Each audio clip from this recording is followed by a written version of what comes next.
Bien-aimés dans le Seigneur, Shalom. C'est encore votre serviteur, votre serviteur de Dieu, l'évangéliste Norbert Ngambou. C'est encore dans notre grand programme intitulé Sois fécond. Nous sommes au jour 7.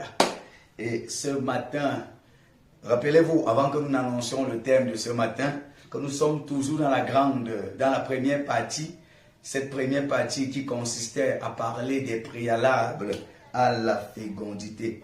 Les préalables à la fécondité. Et dans toute cette première partie, nous avons abordé un certain nombre de thèmes. Nous avions parlé, entre autres, de la pensée de Dieu au sujet de la fécondité. Nous avons également abordé l'intimité, qu'il n'y a pas de fécondité sans intimité. Nous avons également parlé des 4 S. Oh, ce magnifique thème, les 4 S de la fécondité. Et nous avons découvert quelle était notre identité. Parce que pour qu'il y ait fécondité, vous allez vous découvrir. Il faut que vous vous connaissiez pour savoir ce que vous deviez reproduire, ce que vous devez donner à l'autre. Parlant également des préalables à la fécondité, nous avons abordé l'obéissance à Dieu en disant que l'obéissance vaut mieux que les sacrifices.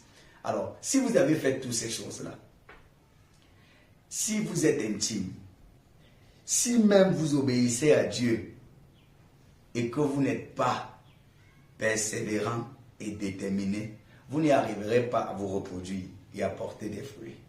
Nous allons voir ça tout au long de ce module.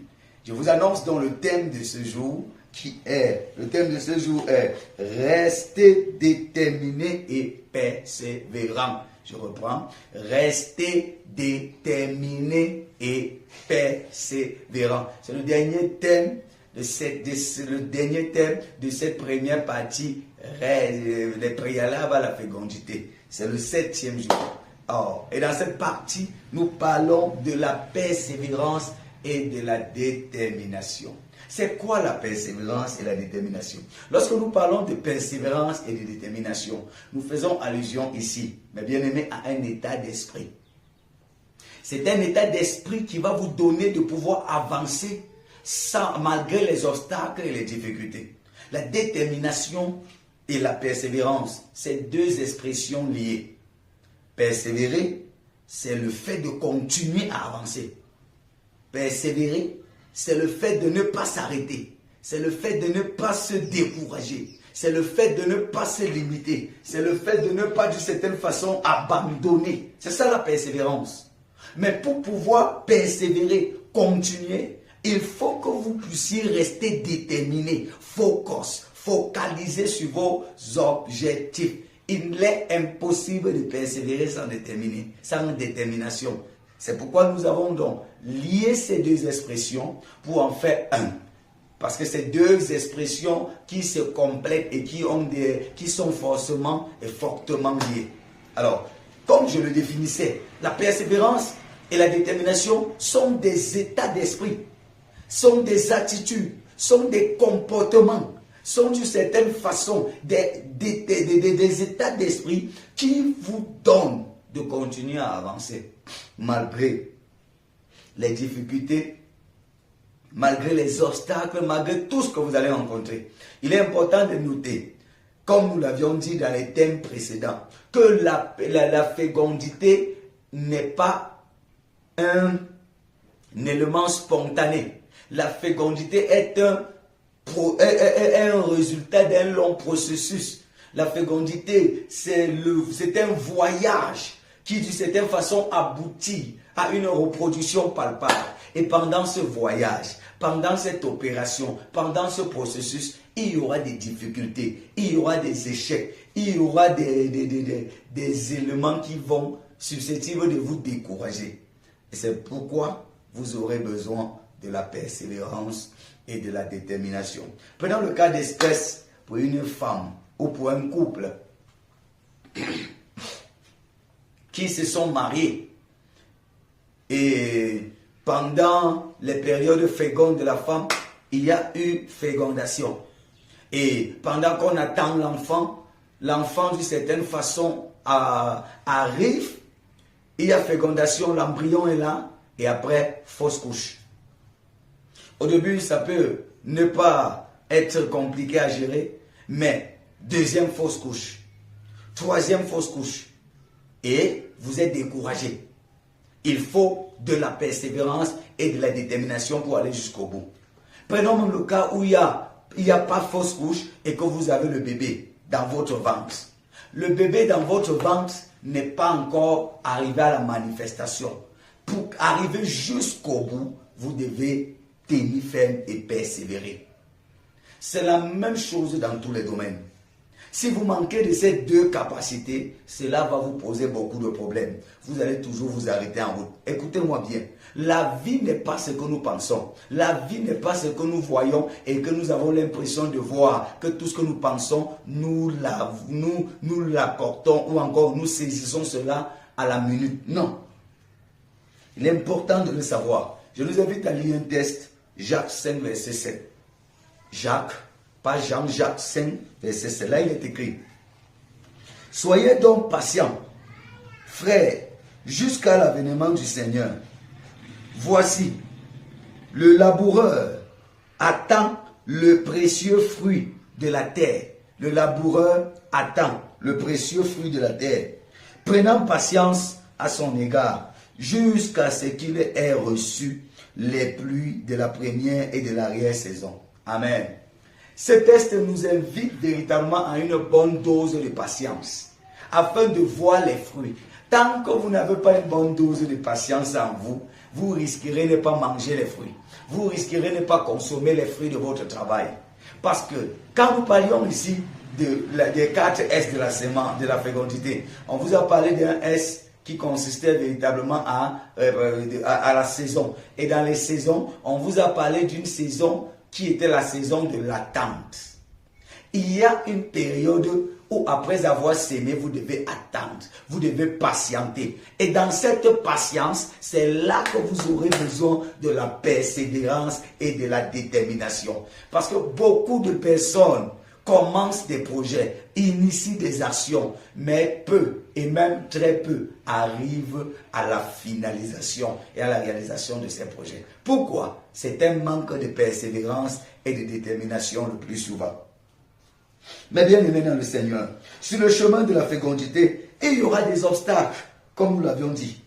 Et ces obstacles vont nécessiter que vous vous armez de la persévérance, d'une bonne dose de persévérance et de détermination.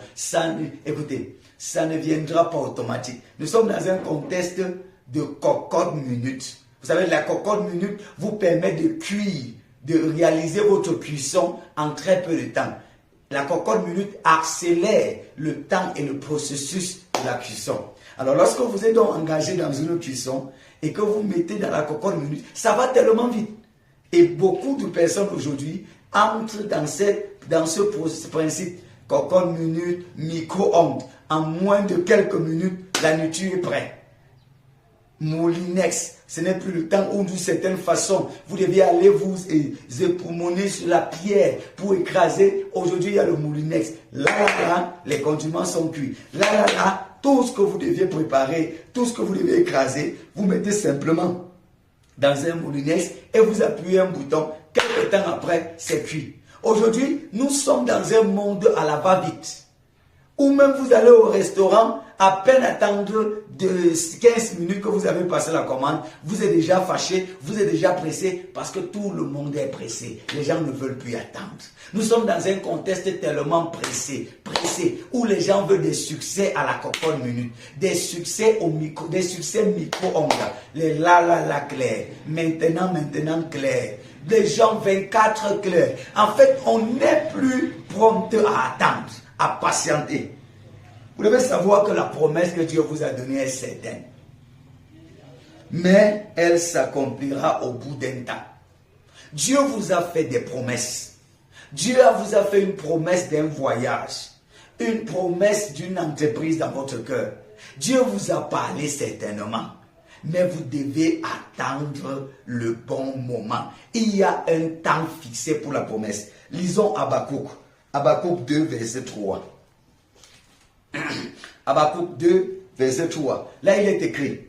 Car c'est une promesse dont le temps est déjà fixé. Le temps. Le temps ici, c'est la période. Le temps. Dont le temps est déjà fixé. Elle marche vers son accomplissement et elle ne mentira pas. Si elle tarde, attends-la. Si elle tarde, attends-la. Car elle s'accomplira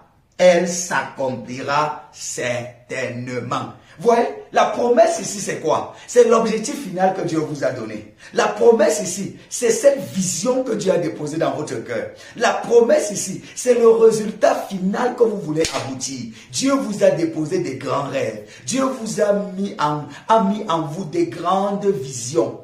Et d'une certaine façon, le texte nous dit que le temps est déjà fixé.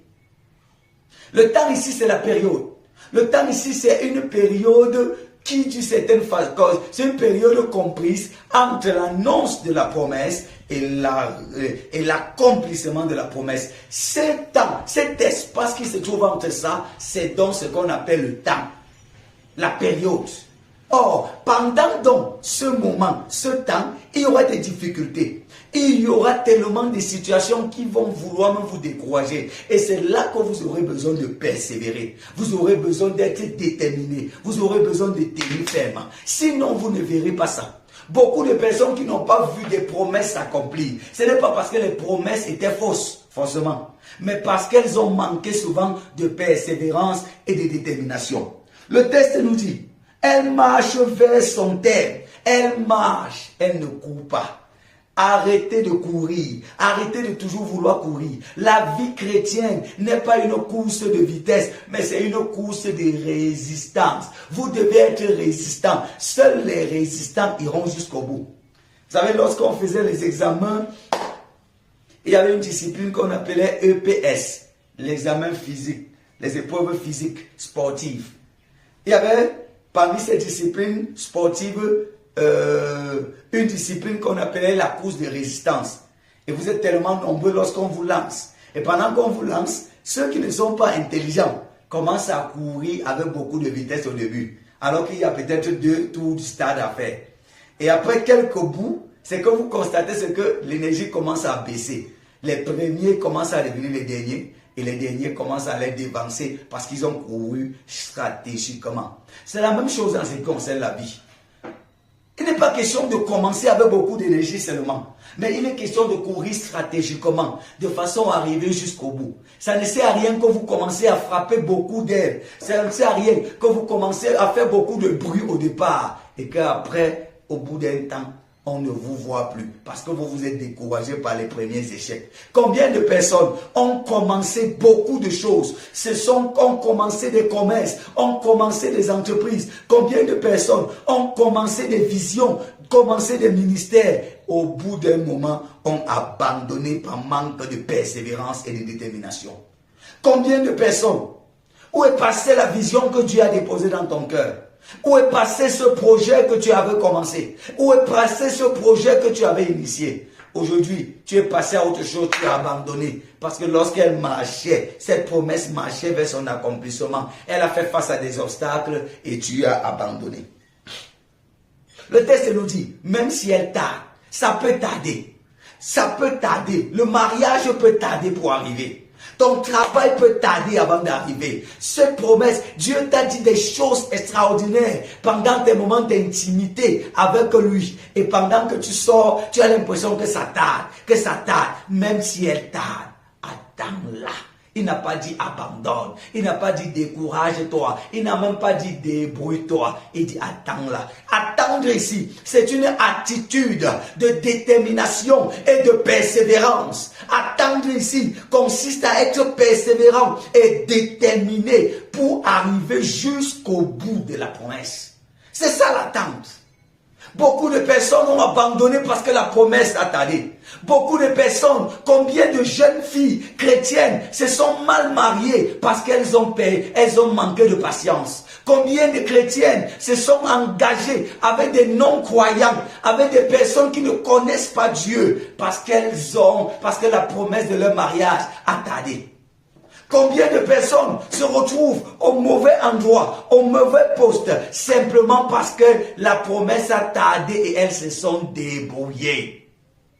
Combien de personnes n'ont pas vu cette grossesse arriver à terme parce qu'elles se sont découragées. Le texte dit, même si elle tarde, attends-la, car elle s'accomplira certainement. Je voudrais parler à quelqu'un qui était sur le point d'abandonner, de se décourager, parce que c'est dur, c'est difficile, la grossesse pèse, le bébé est en train de peser dans le ventre, le bébé te met mal à l'aise, et tu veux voir l'enfant venir.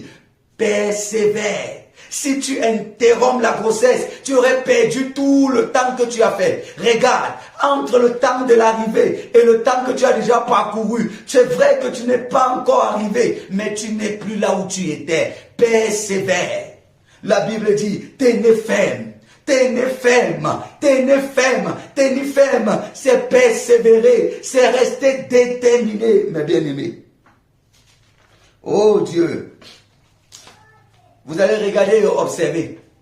Même lorsqu'une femme tombe enceinte et qu'il y ait fécondation et le médecin dit, madame, vous êtes enceinte, elle ne voit pas encore le bébé. Elle ne peut pas encore toucher le bébé. Ça doit prendre, Dieu a fixé un temps qui est un temps de 9 mois. Ça peut venir avant comme ça peut venir après. Mais le temps de la grossesse fixée, c'est 9 mois. Vous voyez? Vous avez le bébé déjà dans votre ventre. Mais pour que le bébé soit manifeste, vous devez prendre 9 mois. Pas 1, pas 2. Jusqu'à ce que si le bébé vient avant 9 mois, on dira qu'il est prématuré. Nous aimons tellement les succès prématurés. Nous aimons tellement les choses prématurées.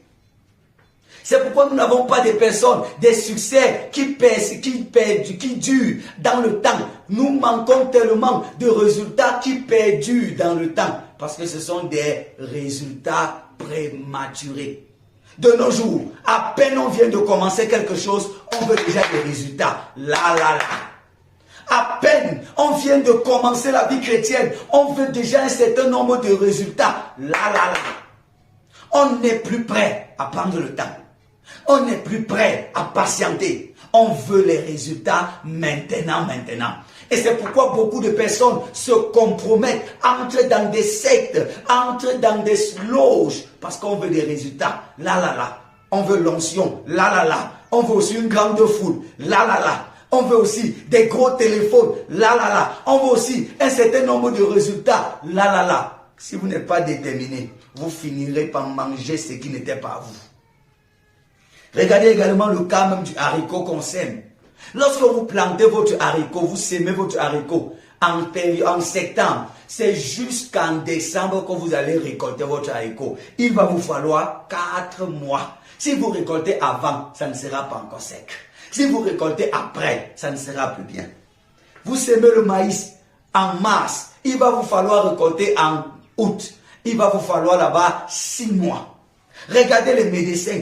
Pour devenir médecin, sortir médecin, vous entrez après votre bac, il va vous falloir 7 années. Je reprends, 7 années. Et au bout de 7 années, vous aurez besoin de beaucoup de persévérance. Ceux et celles qui ne sont pas persévérants vont s'arrêter en 2 mois, en 2 ans, ou en 4 ans, ou en 5 ans. Si vous faites 5 années, vous n'êtes pas encore médecin. Il va falloir que vous allez jusqu'à la 7e année pour être médecin. C'est la même chose, partout, pilote, autre chose. Pour devenir n'importe quoi, avoir une certaine réputation, ça prend le temps. Demandez à tous les grands hommes d'affaires, les personnes que vous avez vues réussir dans un domaine, peu importe lequel, ça a pris du temps.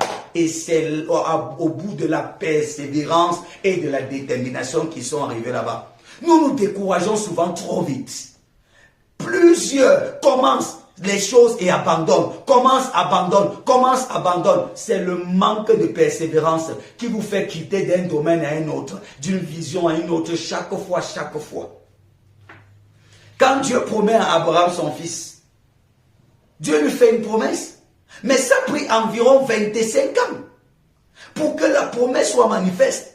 Il s'est même découragé au cours du chemin. Il a même voulu abandonner et Dieu lui a rassuré. La promesse s'accomplira. Et finalement, il a été fécond et il a vu la promesse accomplie. Quand Dieu promet à Joseph que ses frères se prosterneront devant lui, ça a pris du temps. Et entre le temps de la promesse à l'accomplissement, il a été vendu comme esclave. Il a fait la prison. Il est passé par des hauts et des bas, mais il ne s'est pas découragé. Vous devez prendre du temps, mes bien-aimés dans le Seigneur. On naît, on grandit avant de porter les fruits. Vous ne pouvez pas porter les fruits dans un domaine tant que vous n'avez pas atteint la maturité nécessaire. Je reprends. Pour porter les fruits dans une entreprise, dans un ministère, vous devez prendre le temps de maturer. Arrêtez de vouloir être trop précoce. Les caractéristiques de la détermination et de la persévérance. Quelles sont les caractéristiques? Numéro 1, il y a la passion pour l'objectif. Tant que vous n'êtes pas passionné pour votre objectif, tant que vous n'aimez pas là où vous voulez aller, tant que vous n'avez pas beaucoup de passion, vous n'arriverez pas. Vous devez être passionné. 2, vous devez avoir une forte motivation. Quelles sont les choses qui vous motivent? Écoutez, personne n'est déterminé pour une chose qui ne le motive pas. Pour être déterminé, il faut que vous ayez une forte motivation. C'est-à-dire, pourquoi est-ce que vous faites ce que vous faites là? Qu'est-ce que vous gagnerez en faisant ce que vous faites? C'est ça qui va vous faire vous relever après que vous soyez tombé. 3, surmonter les échecs en apprenant d'eux. Ça, c'est les caractéristiques de quelqu'un qui est passionné, qui est déterminé et persévérant. Il faut surmonter les échecs. Il faut surmonter les échecs. 4, focalisez-vous à long terme. Ne regardez pas là. Pensez au futur. Focalisez-vous à long terme, sur le long terme. Ne regardez pas seulement ce qui se passe maintenant. Peut-être vous faites des choses, vous ne voyez pas encore des résultats. Ça ne signifie pas que vous n'êtes pas en train de travailler. Focalisez-vous sur le long terme. C'est la confiance en soi. Vous devez avoir confiance. Si ça ne donne pas aujourd'hui, demain ça donnera. Si ça ne marche pas maintenant, ça marchera demain. Soyez persévérants. Comment développer la détermination et la persévérance? C'est des états d'esprit qui se développent. Ça ne vient pas seul du coup comme ça. Vous devez les développer. Numéro 1, ayez des objectifs clairs et précis. Pour développer de tels états d'esprit, vous devez avoir des objectifs clairs et précis. 2, ayez un bon plan d'action pour accomplir ces objectifs. Ce qui décourage plusieurs personnes, c'est qu'ils ne savent pas comment faire pour atteindre leur vision. Vous devez avoir un bon plan d'action. 3, trouvez-vous des bonnes motivations. Un athlète qui est bien motivé va pouvoir rester déterminé parce qu'au bout, il sait ce qu'il attend. Quand vous voyez une femme, malgré le fait que la douleur de l'enfantement est en train de la torturer, elle se souvient quand même que bientôt elle portera son enfant. Quand elle pense à l'enfant qu'elle va porter, elle persévérait malgré les douleurs et les contractions. 4. Entourez-vous des personnes positives. Pour développer la persévérance et la détermination, vous devez faire attention au choix de vos amis, au choix des personnes avec qui vous marchez, au choix des personnes qui vous entourent. Si vous marchez avec des personnes pessimistes, des personnes défaitistes, des personnes d'une certaine façon qui ne vous challengent pas, vous n'allez pas pouvoir être persévérant. Le choix de la compagnie est important. 4. Célébrez vos petits succès, vos faibles commencements. La Bible dit que Dieu célèbre les faibles commencements. Ne méprisez pas les faibles commencements. Tous les petits succès que vous avez, apprenez à les célébrer. Ce sont les petits succès qui vont vous motiver pour atteindre des grands succès. Ne simplifiez pas les petits succès que le Seigneur vous donne.